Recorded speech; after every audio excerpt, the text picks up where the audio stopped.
Hello boys and girls, welcome back to another brief episode of GM Facepalm. Once again, I'm here to bring you more options. Something perhaps bring to your game table to vex your GM or players alike. Options. Endless, it may seem. As we go once again delving into the advanced race guide, using the creation rules as presented in the book, go-to guide. A lot of people say it's not balanced, it's immoral, who knows, it's blasphemy, but it's awesome, it's good, it works for me. It's my guide for trying to stay within realms of balance. Try not to tip the scales so much. So today, I bring to you a race of mushroom people. Shambling fungus creature. Bears a strong resemblance to a rotund human, but with a mushroom cap for a head. Finally, in Bestiary 3, they brought out the mushroom men, the Myceloid? I don't know. Horrible pronunciation on my part, but yes, the mushroom people, the fungi that walk. Finally they are here. I mean, I've had Bestiary 3 for a while, but as far as this video goes, we are presenting it now. Optional race. I really like them. I enjoyed annihilating them in Icewind Dale video game, when you get into the caverns and such, and the fungus and the luminescent flora, maybe. I love fighting them in Dark Souls, in the forest area, amid the sort of small ponds, sort of coming upon a tribe of them, and realizing how powerful they are up close, but slow to navigate their way towards you. Sort of a shambling, in a way. But a community on its own, sort of like grazing, in a way, amid the backdrop. I really like these guys. Really like them, reading them in novels and video games alike. They're really interesting to me. And presenting this would, in my mind, in the same sort of light as you would the latest campaign book, third-party publisher, Thunderscape, The World of Adden or something. It was based off of a video game, but there are some really great races in there. Particularly the prawn-looking thing from District 9, something insectoid. So there's just a lot of great diversity there. And thinking about this mushroom race here, this fungus plant, I really like it because I see a lot of roleplay opportunity there. A creature set apart from others, unusual, unnerving, that stands out. Perhaps film that role of this sort of warden of nature, maybe somewhat silent, outcast-like, for those that want to play some sort of a plant type of creature. This is a really good example of one. Even like the picture showed, a blade of grass or weed sticking out of its mouth, sort of a like it's grazing upon it, but it's always there, it's always present. I think of a couple manga characters like that, very silently brooding maybe. But yeah, I can see a lot of roleplay opportunity with this. They're very unique, creating some of that diversity within your adventuring group, different representations of different realms or worlds. This creature does stand out. So let's get into it. Enough rambling, right? Myceloid, I got it around 21 racial points. Because it's a plant as part of its type, that's already like 10 points there. It's high because it comes with some great defensive capabilities. Size, they are medium. Base speed, slow speed, so speed of 20 feet. And for the ability score modifiers, I went with specialized, meaning it's a +2 to strength, +2 to con, and a -2 to intelligence. And that's a weighted cost of 1. And a description on that: myceloids are hardy and strong, but they are emotionally distant and slow-witted. So, if that makes sense to you, if not, modify your own, depending on what you see their traits as. But presented in the bestiary, high strength, high con. The only negative really is a intelligence of 9, so that's where the -2 went in there. I'm trying not to penalize too many different rare races with charisma. I'm trying not to get into that. That's a bad habit of mine, because I think because they're strange, unnerving, otherworldly, that, you know, they may not interact well with society and things at large. So I'm trying to stay away from just penalizing too many things with charisma. So I'm kind of like in the negative on the intelligence. Let's see here. What else I got? Languages. I went with Undercommon, and then limited telepathy. Although in the bestiary they're shown telepathy for 60 feet, I reduced it to 30 because I'm already at like 21 for the racial point total there after everything. So I'm trying to keep it low. I'm trying not to exploit this scene too much. But yeah, let's continue here. Damage reduction. They have a rubber-like skin. So, they gain a DR 5 versus slashing. Skill bonus, I would say that they are a survivalist based on their sort of grazing, nomad kind of lifestyle, living off the land. They gain a +2 racial bonus on survival skill checks. If you want, you can put perception in there as well, but based on the encounters with them that I've had, even with more of a video game sense, they don't perceive too well until you're kind of encroaching upon their immediate area. They tend to be very distant, so that's what I'm going with. Now on to magical racial traits. They are known for releasing spores, and through those spores they can dominate people. So what I sort of wrote up for that is that the Spore Cloud is Homebrew mod, cost of 1, and then you have the Spore Domination, which is also Homebrew with a cost of 3. And what it is, Spore Cloud. Once per day as a standard action, a myceloid can expel a 10-foot radius burst of spores centered on itself.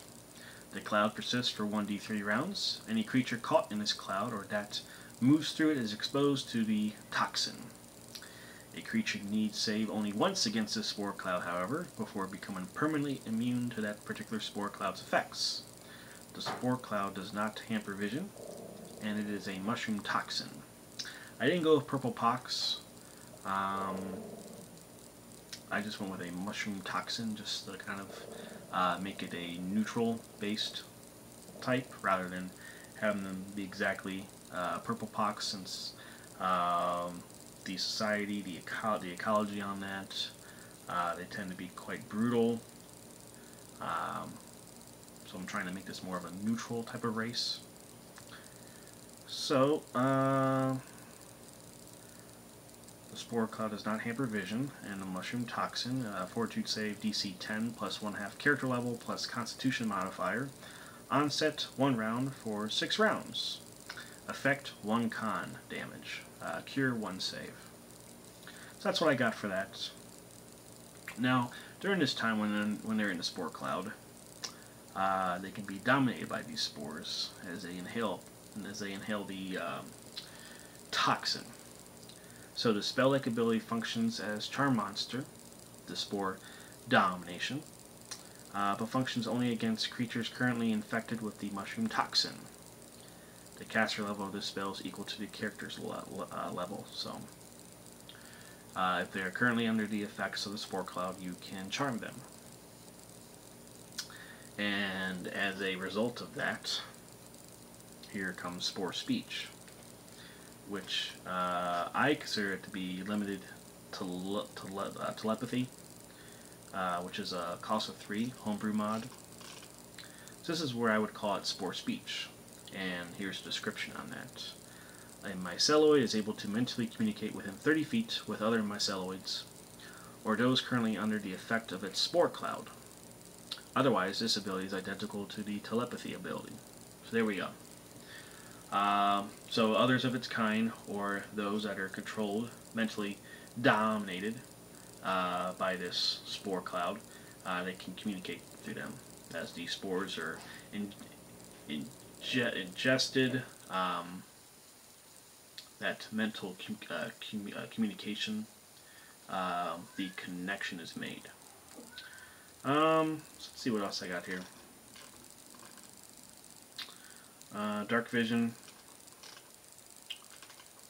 they would have that, so they can see up to 60 feet, and that's something they do have, as well as low light vision as well, so they can see twice as far in dim light. And the last one here is Elemental Vulnerability. Just to bring that cost down, going with some of the things presented in a bestiary. Myceloids are vulnerable to electricity. So there we go. As far as the languages here, just to kind of end it off here, myceloids speak in Undercommon. A myceloid with a high intelligence score can choose from the following: Common, Elven, Sylvan, Trent, and Terran.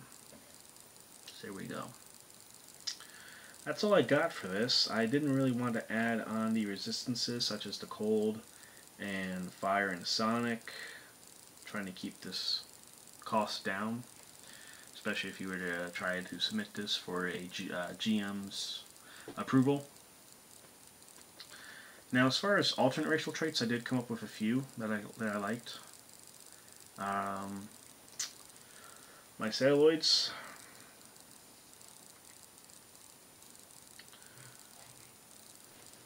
They have a pleasure with feeding from rotten bodies of humanoids.